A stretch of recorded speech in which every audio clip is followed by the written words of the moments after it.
Whether it's purely for entertainment or diligently taking notes on how to put together a CLC cabin kit on your own, people everywhere are making sure to follow one couple's cabin building journey on social media. Ryan and Sarah Kaufman have become the faces of creating an American dream unlike the norm. Thank you, Sarah and Ryan, for allowing us to interview you today to learn what you have learned from this experience and how the journey has been going so far. So how about you tell the viewers a little bit about yourselves and why you chose CLC to be a part of this dream of yours? So we have 5 acres up in Washington State that we purchased about, 11 years? 11 years ago. And we slowly were added services. Our first was electrical, then we installed septic, then we installed our well.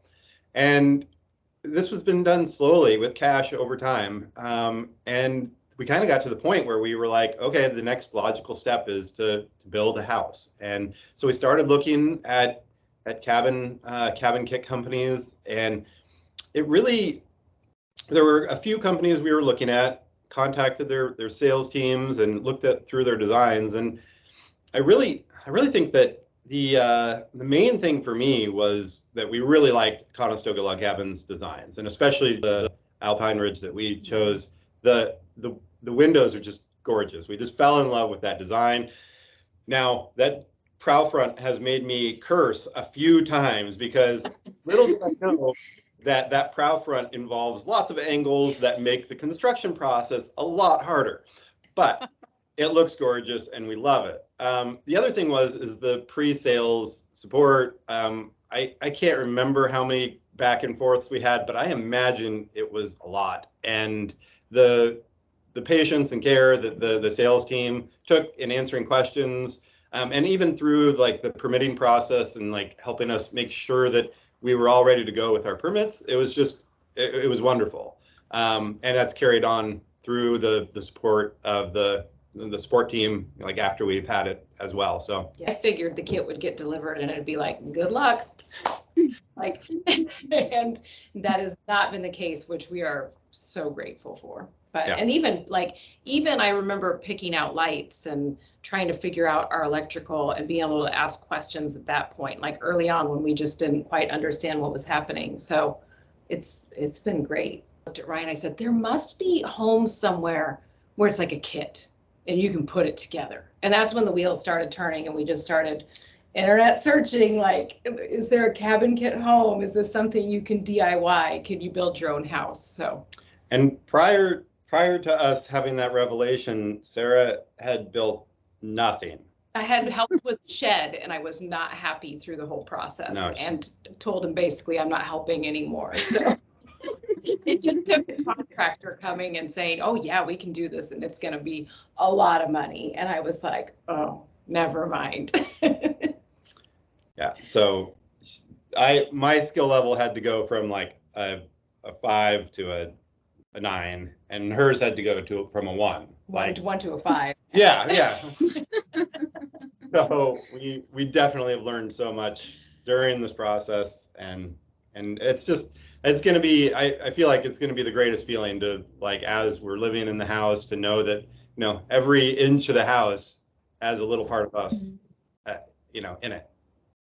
Yeah, so the next question was actually what made you decide to build yourself, which you guys kind of touched base on there a little bit. So, kind of going off of that, if somebody wanted to reach out to you and say, is it worth building it yourself? What would your input be on that?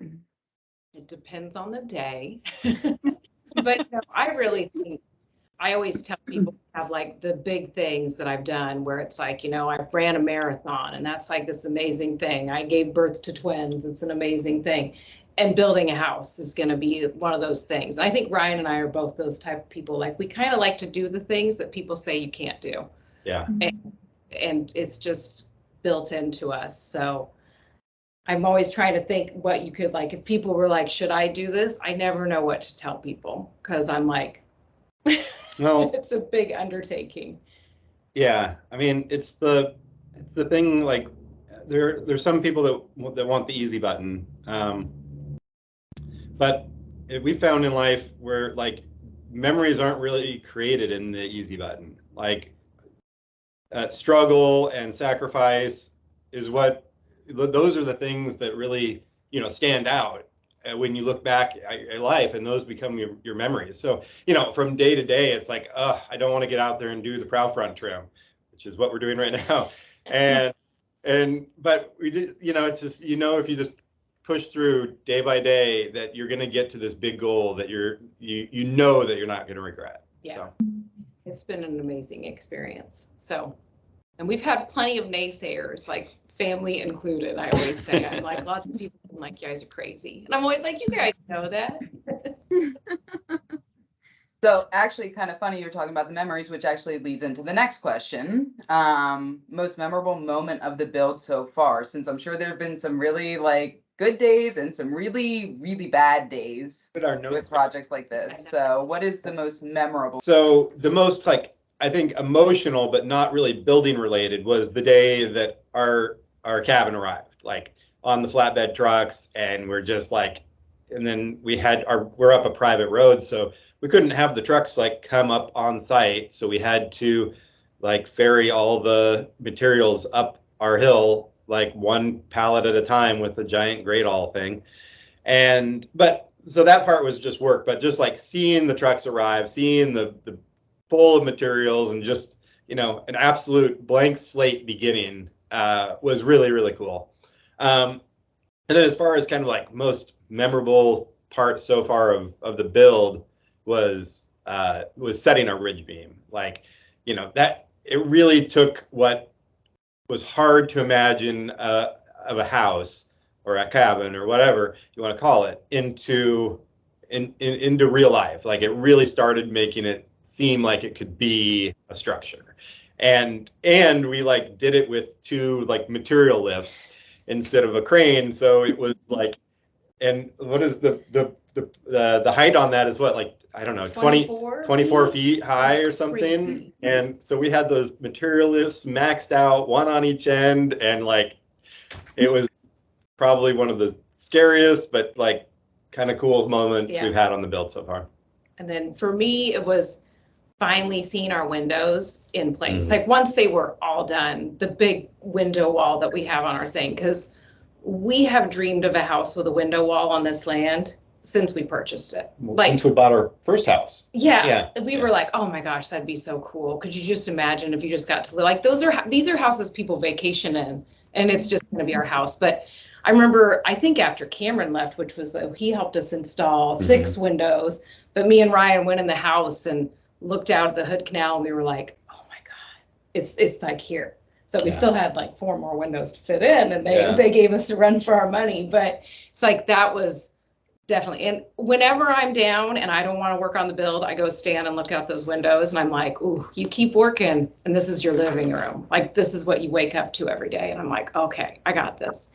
And my other one was having my, I'm gonna cry, I'm like, having my sister finally see the house.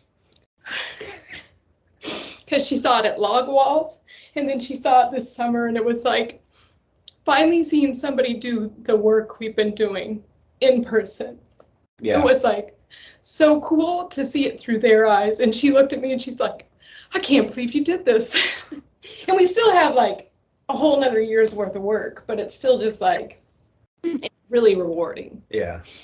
So I'll stop crying now, and we can go to the next question. I'll clean it up.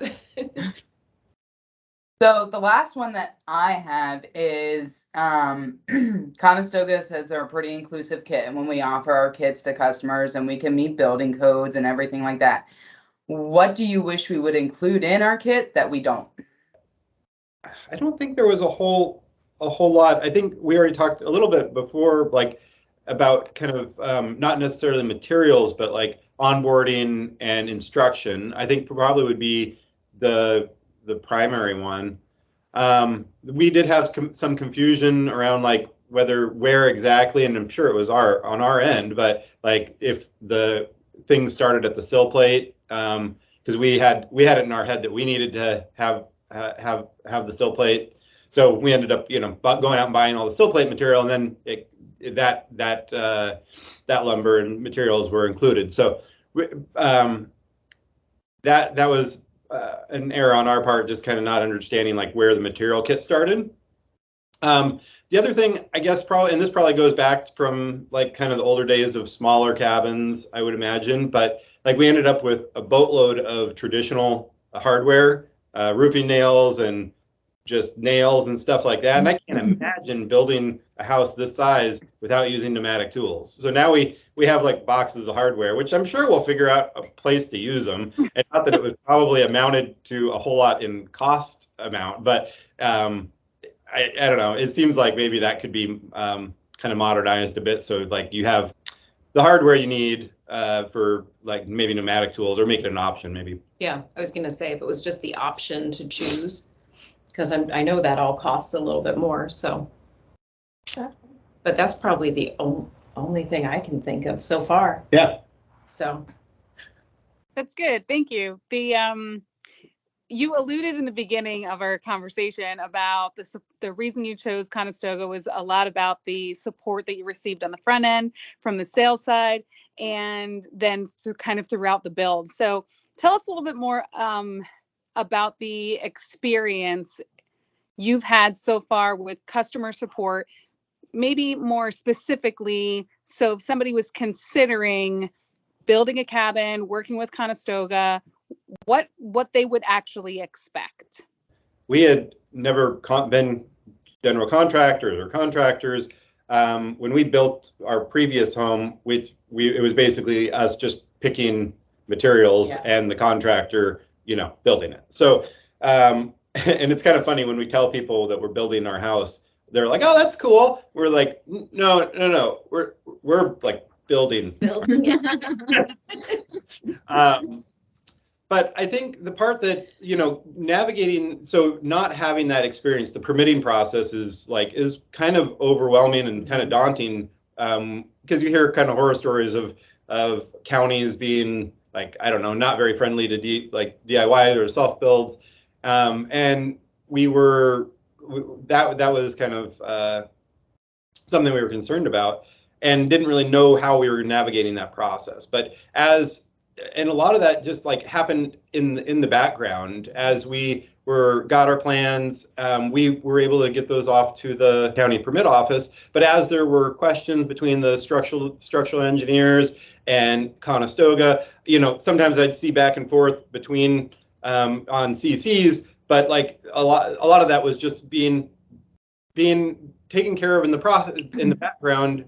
And it wasn't something that I was having to have daily input on, which was amazing. And then as we were we wanted to make sure that we had our permit secured and approved before kind of moving forward with the manufacturing process. And that was something that you guys were totally willing to accommodate and help us out with. I'm trying to think of what other instances of when the trucks were arriving, when we knew our cabin was arriving, I almost feel like we were talking to Morgan, but I'm not sure. We had to call and say, "Oh my gosh, we have a truck driver saying they are here and we're not ready. It's 5 o'clock at night."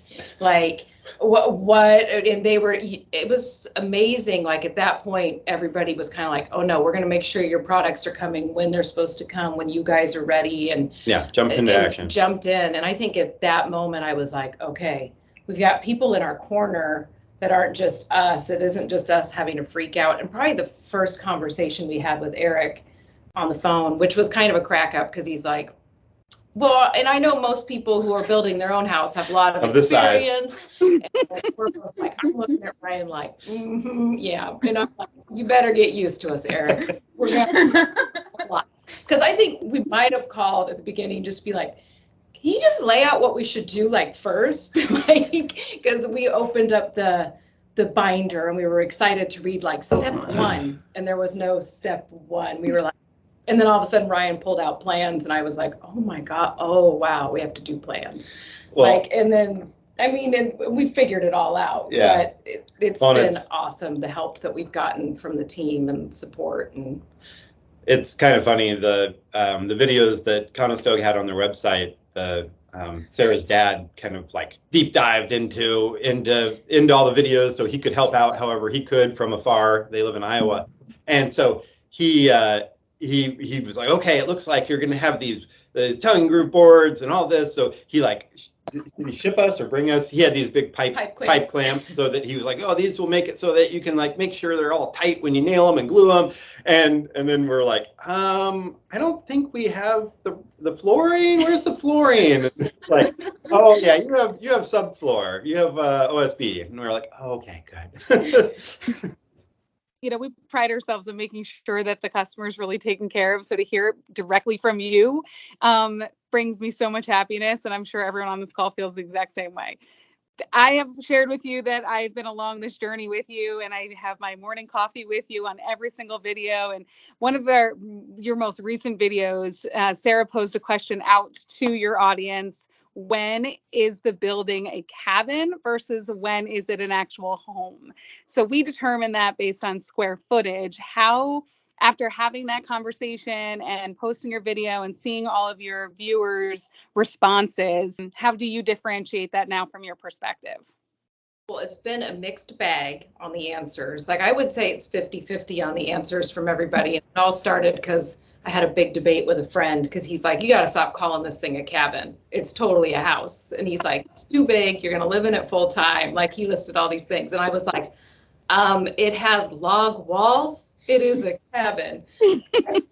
For me, it's that it's got the log walls and that it's, I mean, we're in 5 acres and really thick forest. So I'm just like, that's where you have a cabin at. So for me, it will always be our cabin in the woods. Like that's what it is. But everyone on the internet was such a big mix. And we had people in the UK being like, what you have is a cabin because it's made out of wood. And I'm like, that's what all houses are made out of. And then the different answers you were getting was just kind of a whole mixed thing. But I think from what I've determined from the people on the internet is we get to call it whatever we want to because it's our house. But I definitely feel like it's got a cabin look, a cabin feel. We'll have all of that. Do you have any input on that? It was really just me and Cameron. Yeah. What was Cameron's? He thought if you don't live in it full time. You don't live in a cabin full time, and he's from Canada as well. So I don't know if that plays into some of the cultural aspect of it. But he said like a cabin is something you go to and you visit, and it's smaller. Like that was his thing too. And he's like, if you're living in it full time, it's your. He was even like, it's just your house. And I was like, oh, no. It's a cabin. But it was interesting when you guys said it was by square footage. I'm like, well, that makes sense. Do you consider our model square foot still a home? Okay. So you can call it a log cabin home. Yeah, that's what I'm thinking. I'll just get hit the boxes. What are some of the things you wish you would have asked ahead of time that maybe you did not? So when we had our house delivered, everything came on 2 trucks, right?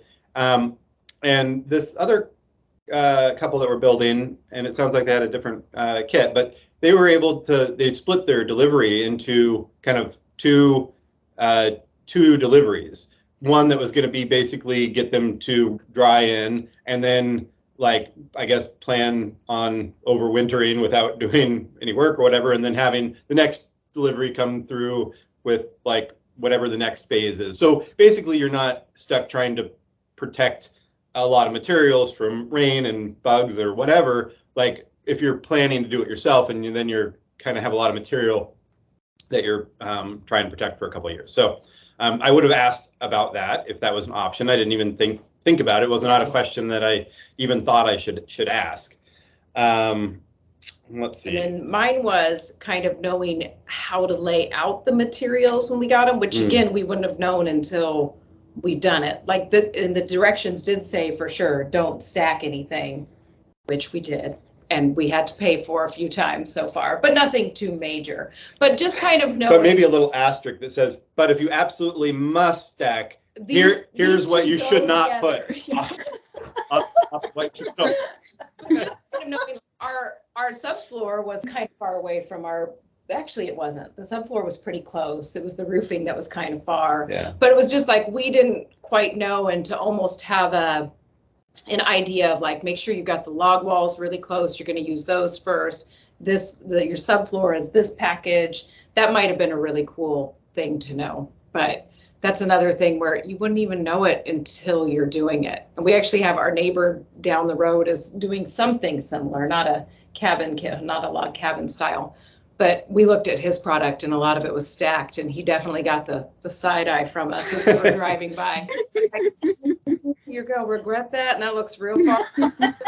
That was one thing that you guys did say, like, make sure it's so many feet from the build site, and we really worked hard to do that. But just having more of a map almost, which who knows if we could have even followed it that day. That day was crazy town.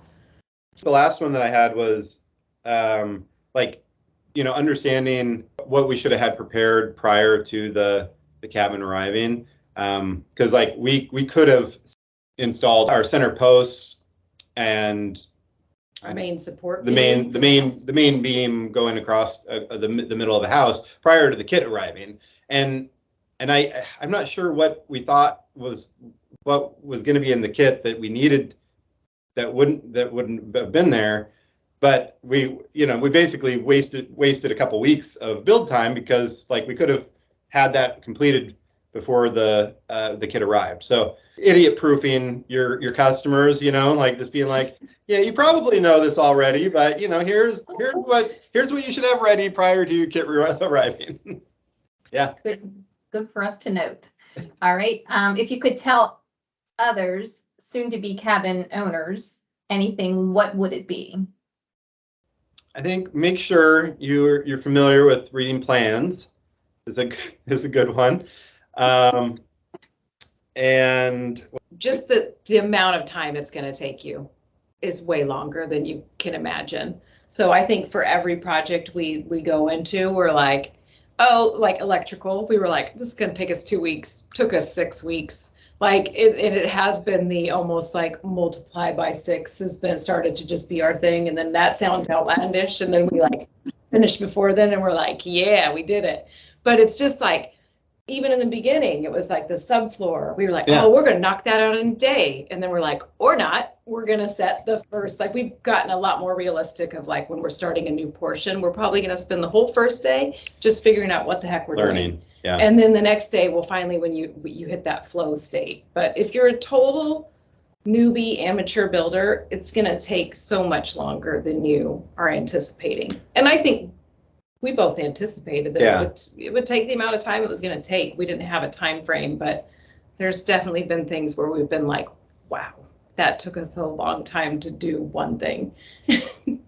Yeah, and just keep that vision of the finished product in mind, and you know how, because there's going to be days where you don't feel like building, or it just doesn't feel worth it. But you know, it's this one day at a time, one nail at a time, one screw at a time. And that every board matters. Like when you're doing it, some days you do feel like, oh my gosh, that's all we got done. But it's a really important part of the process that you got done. Yeah. And it's still progress. Like there's definitely days where you feel like you didn't get what you wanted to get done, but it's still progress. And I think that's maybe one of the most important things when you're doing a self-build. Celebrate your progress. Yeah, you're eating an elephant one bite at a time. It's overwhelming, but it's like every bite matters. Awesome. All right, last one for me. Do you wish you would have added a garage to your building plans? Why or why not?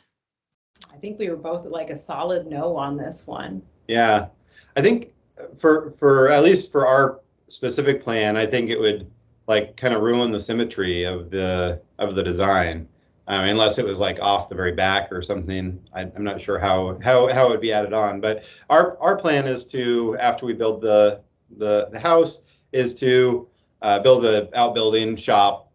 So that will be kind of our garage area for our property. Definitely could see it being like an interesting option for other people. For sure. Because I think even my mom mentioned that we won't have a garage. That definitely sounds like my mom. There's no garage. And I think we were like, I don't even know if people have garages out in the rural Anchorage. Yeah, it's like more of an outbuilding thing. So yeah. So one thing I have not asked you much about is your immediate family. How are they adjusting to the build this last year? Your kids, your dog? Tell us about how the family's adjusting. feel like the dogs are living their best life for sure. So we have one dog that's on the build with us a lot. So, and then one dog that's a little bit of a bull in a china shop. So she's not allowed in. Yeah. But we love her. And our kids, it's so funny when I ask the kids, I always want their honest opinion. What do you guys think of the build? They never have a great answer. They're just kind of like, it's just what mom and dad are doing. But I think they like it because they get to run out. Well, we have 11-year-old boy-girl twins, just for context. And they run around on our land. They find snakes all the time and lizards. And I think it's probably a cool thing to watch us do this. And even I'll walk with my daughter through the house and I was like, can you believe me and dad built like this covered roof? I was just saying that. She goes, Mom, I can't believe you guys built a house. Like, this is crazy.